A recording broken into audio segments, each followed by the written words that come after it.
Shalom and welcome again to another edition of Secrets of Meaning, the TV show and podcast of Jewish Sacred Aging. I'm your host, Rabbi Richard Address, the director of Jewish Sacred Aging. And again, if you would like to comment and send suggestions to us or comment on something on the show, feel free to email me at rabbiaddress@jewishsacredaging.com. Today's edition of Secrets of Meaning I've been looking forward to for a long time, and it is a great deal of pleasure and anticipation that we welcome to our podcast Noam Zion, the author of his very, very interesting book, Sanctified Sex. I don't know whether you sold the movie rights yet, but this subtitle is The 2,000-Year Jewish Debate on Marital Intimacy. It's a brand new book from Jewish Publication Society, JPS.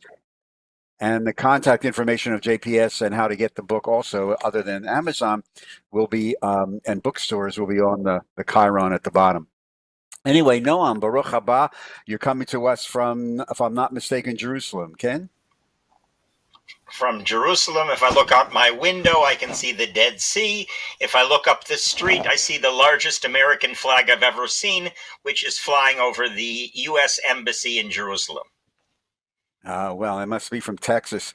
So, because they've got the largest American flag I've ever seen in my life in Texas. Anyway, welcome. This is a fascinating book. And for my colleagues who may be listening to this or watching this, I really suggest it to you. It's a magnificent tool for teaching adult ed and even confirmation class material. So, Sanctified Sex, the 2,000-Year Jewish Debate on Marital Intimacy. Very cool. Talk to me about the bedroom and Rav. Okay. So one of the most amazing things in the Talmud, which is generally pretty reticent about sexuality, is they give us a series of visits, I would say voyeuristic visits, into the rabbis' bedrooms. Not that the rabbis are interested in being their bedrooms invaded while they're in the middle of making love with their spouses, but their students are interested. The most famous story is about a rabbi, a master called Rav, and he had a student named Kahana.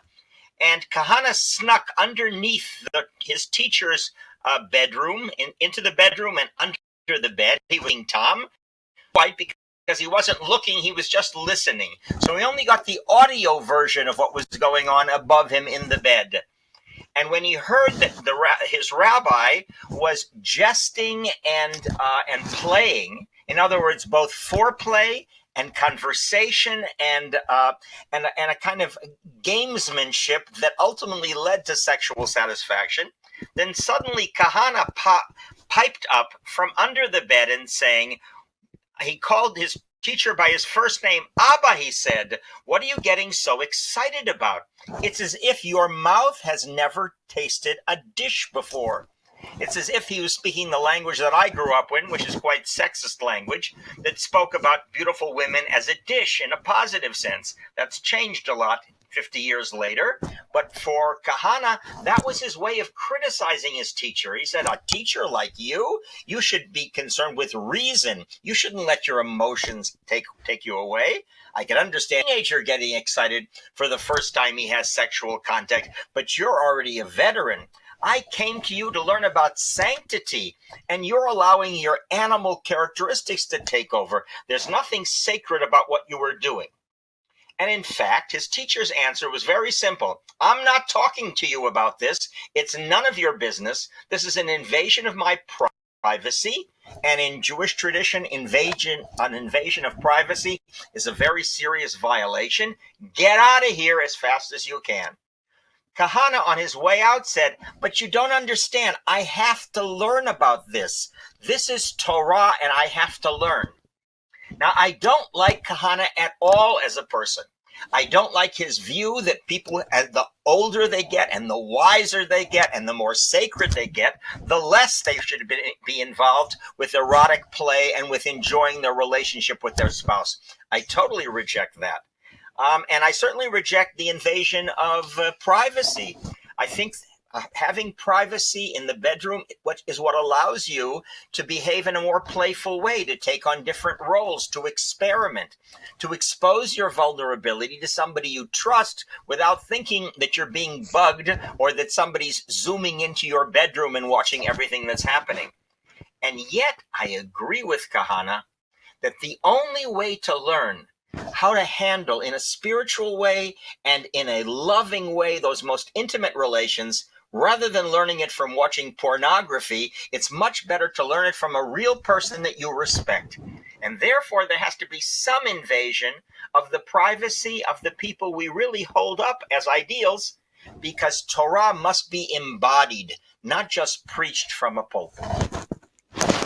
So who then would be the best teachers, Noam, to learn about this intimacy? Right. They would have to be people who are very, very comfortable with who they are. They'd have to be people who don't think that sanctity and body are opposites. They have to be people who don't think that are not afraid to be playful and not too serious about everything. And most important, they have to be people who really believe that the conversation between spouses in a committed relationship is a very, very high goal, and we have to work at that art. The point is that sex may be a natural instinct, but learning how to do lovemaking with dignity and with joy and with experimentation over a long period of life, that requires learning. It's a discipline. It takes work to do that, and it takes learning and opening up to various points of view to do that. And in that, it is important that we don't keep everything completely private, that we find a way to share respectfully and to listen respectfully to other people. So, at least, let me generalize, but I think it's based upon some fact. American culture, and I don't know about Israeli culture, but certainly American culture, and maybe it's from its Puritan basis hundreds of years ago. Really, I probably would have some problems with what you were talking about this openness and the sense of experimentation and pleasure and seeking pleasure. And there are plenty of passages in your book, Sanctified Sex, that really talk about, in very graphic terms, seeking pleasure and how to pleasure. How come the culture still hasn't caught up with the Talmud? Well, first of all, I don't think the Talmud is all filled with sweetness and light. The Talmud is split in a debate between the followers of Rav and the followers of Kahana. That debate continues until today. But perhaps I can address the American context by talking about what motivated me to be interested in this book. And it has to do with my own personal growth. That is the time when I was overcoming my sexual naivete, when I went to Columbia College back in 1967, was also exactly the time in which American culture, at least for those of us under 30, was undergoing the American sexual revolution. Now, at the same time that sexual revolution was clearly rejecting both the more conservative views of evangelicals about virginity until marriage and talking about sex, of course, implicitly, they were also rejecting Eastern European Orthodox halakhic attitudes towards sexuality, which certainly had different origins, but had so much of the same result. However, it was also a period in which American Jews, young American Jews, in the Boston Chavurah, the people who wrote the Jewish Catalog, which was a bestseller of that Jewish counterculture, it was a period in which they were struggling and deeply ambivalent about the American sexual revolution. I think that ambivalence is still with us, and that's what the book is addressing. On one side, we clearly need liberation from the guilt-generating repressiveness of a spirituality that denies the body. And that was a strong position in the Jewish counterculture. However, those people, for example, the two founders of the Boston Chavurah in 1968, that is Art Green and Reb Zalman Schachter, both of them were equally disturbed with the result of the American sexual revolution. Because as they saw it, it meant that we remove sexuality from the realm of religion and ethics, and we turn sexual needs into a natural instinct that needs to be satisfied. As long as you're doing it with consent, you can do it any way you want, but it's about you as an individual, as a selfish consumer individual, fulfilling a particular orgastic need that you have. And therefore, religion should say nothing about it. Spirituality, the sacred, has nothing to do with it. And therefore, it really reduced it to a physiological pursuit, or for the sake of physical pleasures. What both Art Green and Reb Zalman said was, that's not what we want. We believe that sexuality is the center of our sacred focus, and that in the sanctity of sexuality opens us up to the deepest form of intimacy between two human beings. And in order to do that, it has to be guided by ethical and spiritual guidance. And that ethical guidance means it's not just based on consent, it has to be based on love. And ideally, that love has to be a commitment to carry the other person. Because if you want a person to open up to you and become vulnerable physically and emotionally, as you have to in sexual relations, then the greater trust you can create, an atmosphere of knowing that the other partner is not just interested in mutual pleasure, but cares about you. And of course, the most extreme form would be a commitment to marriage, where you have commitment to the overall needs of the other person for a lifelong period. If we have that trust and that commitment, then we can really achieve the maximum in sexuality and in sexual union. And that's really what's sacred. That through that we achieve the I-thou relationship that Martin Buber talked about. No, so that's their dilemma. So the subtitle of the book has to do with the Jewish debate on marital intimacy. We're seeing now a retreat from, in many surveys, a retreat from marriage as a fundamental relationship.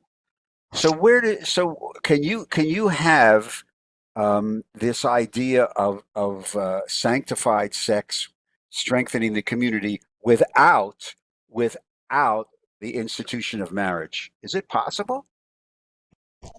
I certainly think it's possible, but that's a debate in the North American rabbinic world. To a large extent, the rabbinical associations and the law committees of both the conservative movement, Elliot Dorff, and the reform movement, Mark Warshawski, both took the principle that we should be educating our people not to engage in intercourse, that is full sexuality, unless there's a commitment of love in marriage. That was their view. The view of people like Art Green and Reb Zalman Schachter and Arthur Waskow, and the truth is also Irving Greenberg, who's a modern Orthodox thinker, is that you can have a committed love relationship when you're living together. And you can achieve many of those values, and that too counts as sanctity for their point of view. But everybody agrees that sexuality, everybody among the rabbis of North America agreed that sexuality should not be a matter of hooking up until there's more of a relationship of mutual responsibility one to the other. Yeah, I think towards the end of the book, you talk about, I think, some of the 20th century, Dr. Borowitz of blessed memory, and Rabbi Green and the Buber thing about talking about a sense of a sliding scale of standards. If I read that correctly, would that be really what you're talking about now? Would that be correct? In my judgment, yes.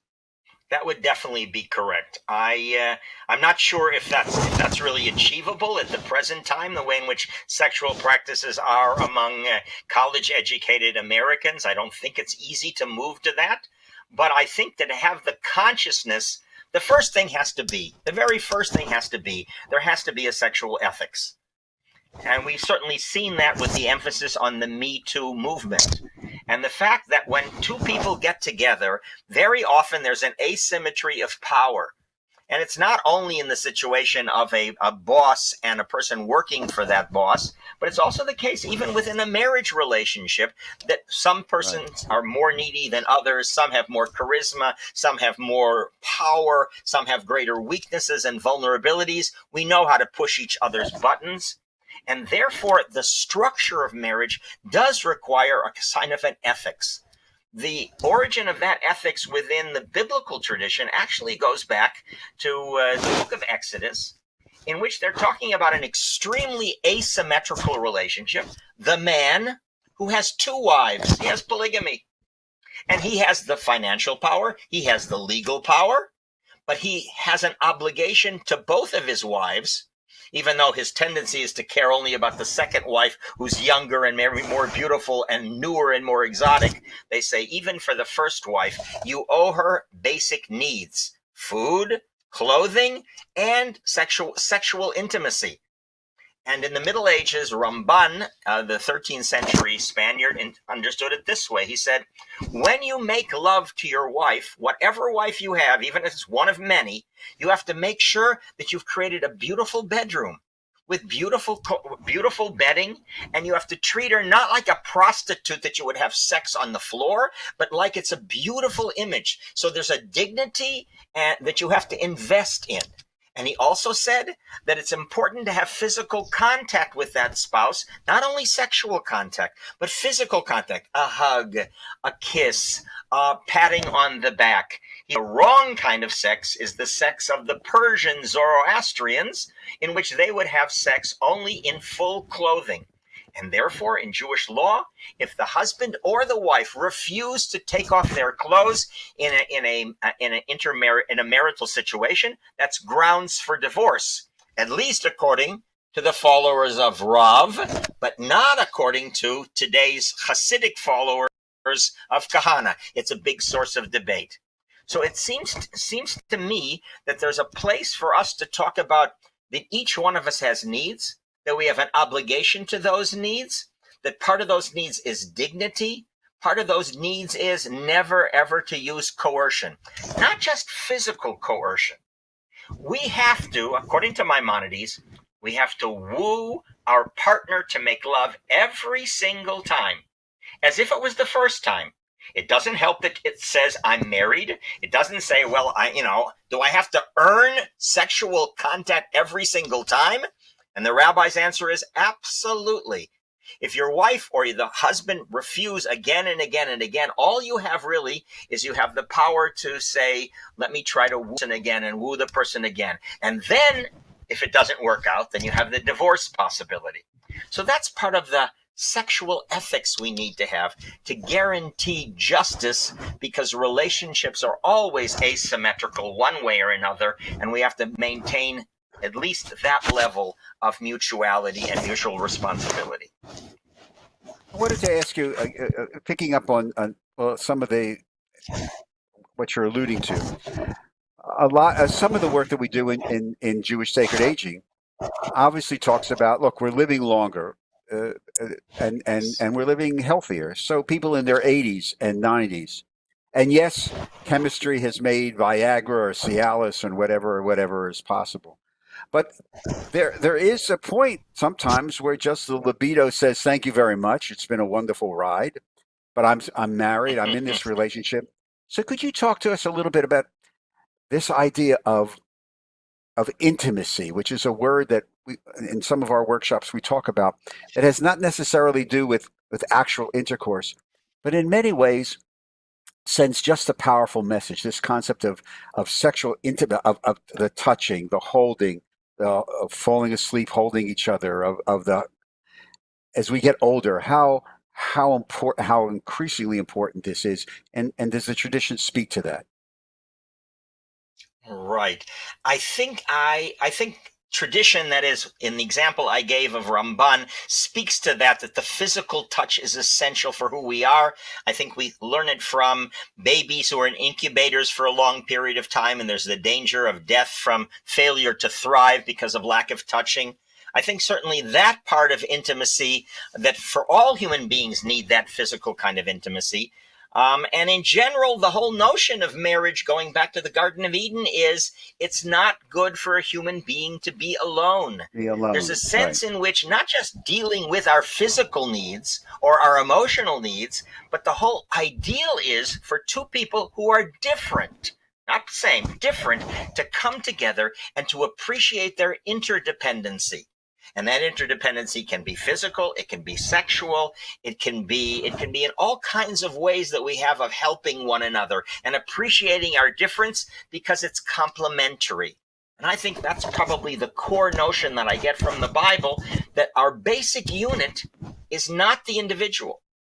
And autonomy and self-sufficiency is not the basic ideal. The ideal is to be dependent. Not to have a one-sided dependence, which is patriarchal and often abusive, but to have a two-sided dependence. And so to find many situations in which we can find that two-sidedness and therefore benefit from one another, I think that's the core of, and sexuality is only one apex, one high point in that relationship. What I do think rabbinic tradition offers is the importance of marital communication independent of the sexual issue. So let's go to the person you would least likely be expected to learn anything from about marriage, certainly for me and certainly for you, and that is to go to the most ultra-Orthodox rabbi you can think of, a man who lived 70 years ago, who was called the Chazon Ish, who was a Lithuanian head of the yeshiva. He himself had a terrible marriage. However, he is the first person within the ultra-Orthodox world to put out a flyer, a very short letter to all of his yeshiva students, ultra-Orthodox, and to tell them that from now on we need to emphasize marital communication. Now, he's doing this because he's trying to fight against an opposite tendency within the Hasidic world, the opposite tendency coming out of Kahana, specifically of a Hasidic group called Gur, which had decided to teach and continues to teach to all of its followers, never use your spouse's first name. Never have a conversation in the bedroom. Minimize sex to once a month, maybe twice a month. Always check out any question you have about contact with your spouse with a special mashgiach, a religious supervisor, which is appointed for every single couple. Never walk together in the street. Never be together on an elevator. Never sit next to each other in a taxi or on an airplane. In fact, don't even have showers at home because that may lead to greater arousal. Instead, you should have your showers in public baths. In fact, they're not only denying sexual intimacy, even though you're married, they're denying any emotional intimacy. It's against that you began to have an internal revolt by this ultra-Orthodox rabbi who's anti-feminist, anti-Western, anti-Zionist, who's very strong on sexual segregation before marriage, but he says you should talk to your wife. Why? Because, and here is his prejudices about essentialism, men are different than women. In other words, he basically, long before the popular book, Men Are From Mars and Women Are From Venus, he said, that's the case. We are come from different worlds. Only the men study Talmud. The women don't have that.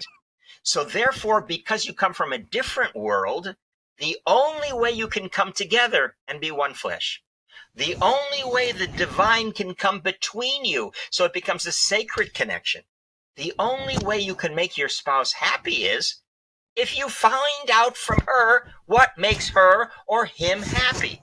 So suddenly, and he's the first one ever to say that conversation is absolutely essential for the overall emotional intimacy in a marriage. And his advice then began to be developed by many of their students. And if you'd like, I could read you one particularly interesting example of it. Is this a good time to do this? Yeah, sure. So this is one of his students. It's already 50 years later. It's a book published in 2003. And these are already popular books aimed at ultra-Orthodox couples. And this is what he said. The Torah established that the only way for a person to be complete as a human being, not a mere half, is to be united as a man and a woman in marriage. The basic unit is not the individual and the individual's perfection. It's the coming together of the two different ones, man and woman. So during their whole lives, they live in mutuality. Each must learn about the other half. The result will be a whole human being, a person who has both a male and female perspective on the whole of creation. That's his ideal. It's not just to get along with your spouse. It's that your spouse has a worldview in every possible area, and only if you bring the complexity of those male and female aspects can you talk about fullness. But he wasn't a fool. He says, I know that's not what happens. So he says, however, what happens in reality is that instead of a man learning the female perspective, he insists stubbornly that he remain in his narrow male perspective even after marriage. And he misses the main purpose of marriage. As long as one has not emerged from the small viewpoint of one person, one is still in the beginning stages of marriage. That's why, he says, God gave you a spouse, so you have a private tutor in order to teach you to see the other side, the other half, and that's what makes the world worthy of becoming one. That was his idea.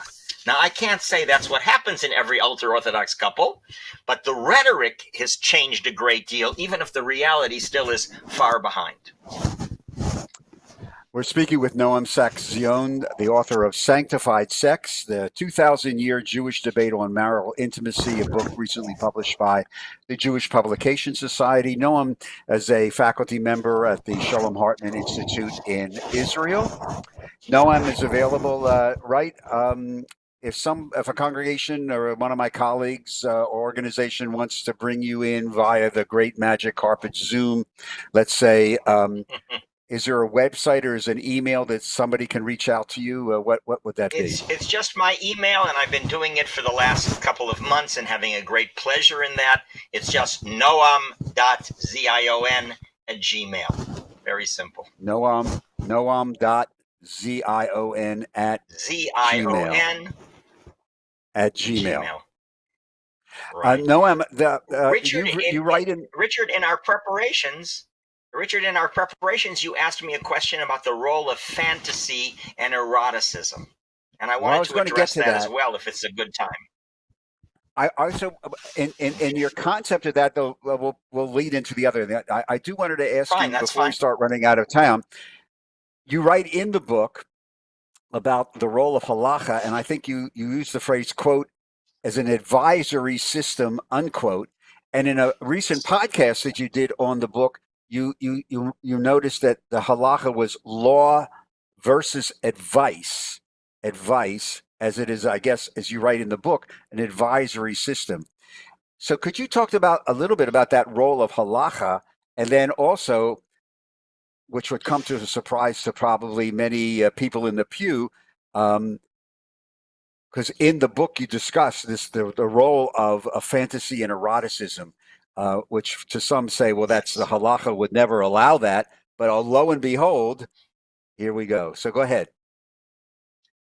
I think the important thing is to understand that as halakha developed, there continued to be the realm of public law. For example, public laws that prevent abuse by a husband abusing his wife, or vice versa. And we continue to need public law in order to protect the weaker person in the relationship of marriage. But probably the largest concern, halakha, especially in the Middle Ages, was with the shaping of an ideal personality.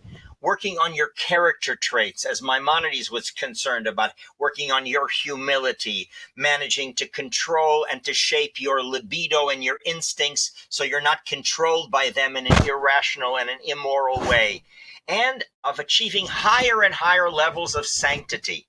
Now, it's halakha. The halakha says you're supposed to do that. But of course, there's no way to enforce that. It's not a law, be holy, but rather it's an aspiration.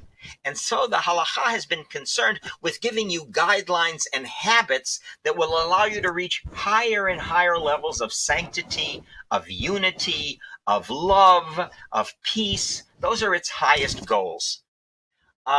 one of the amazing things for me is that there was one rabbi, again, living 70 years ago, a friend of that Chazon Ish, that very extreme Lithuanian rabbi. His name was Isaac Sher.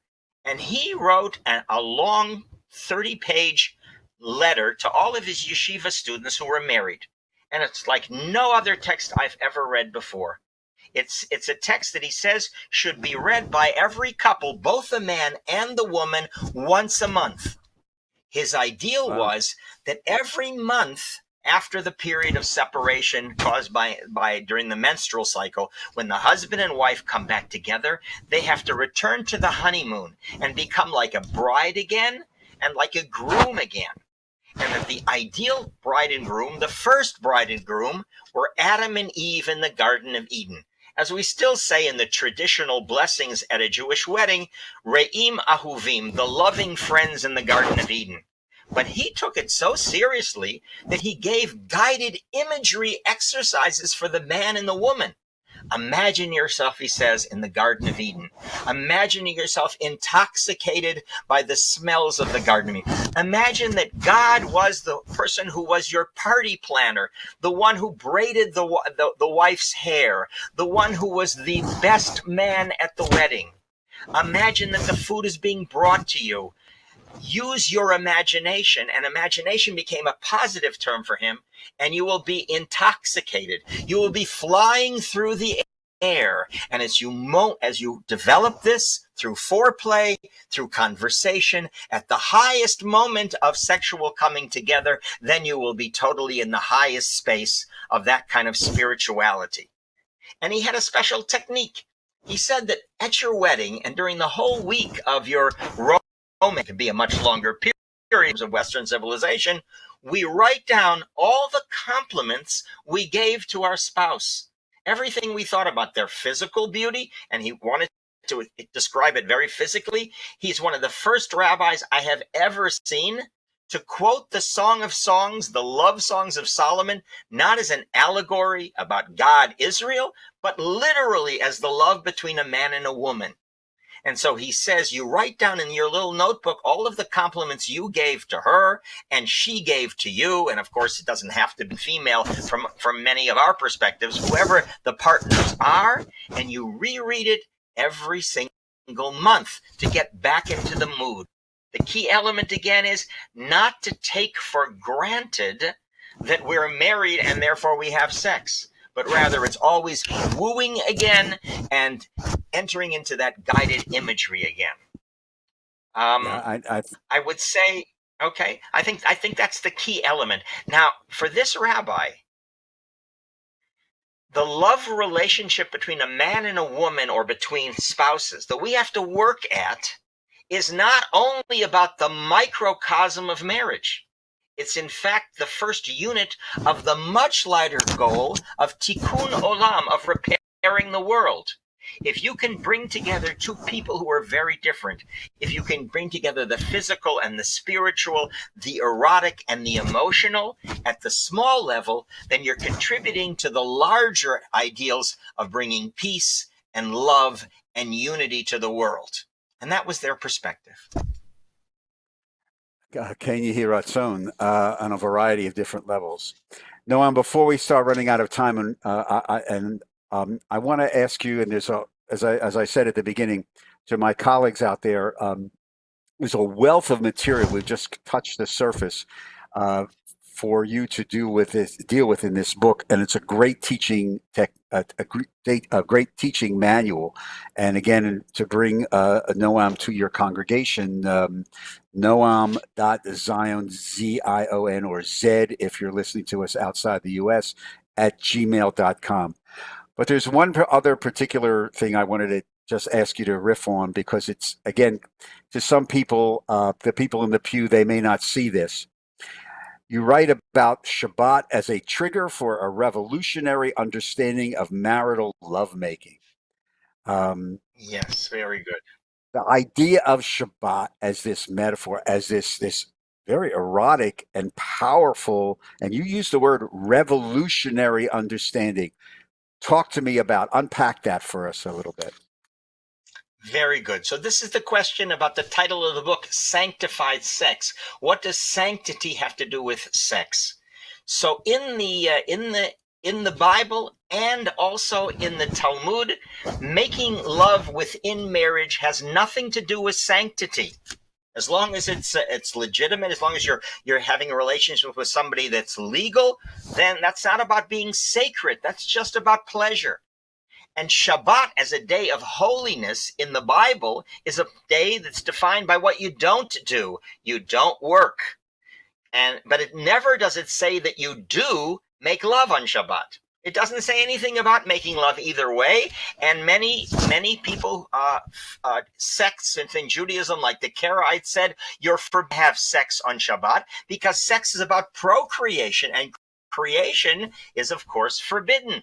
Just like you're not allowed to plow your field, they say you're not allowed to plow your spouse to plant the seed.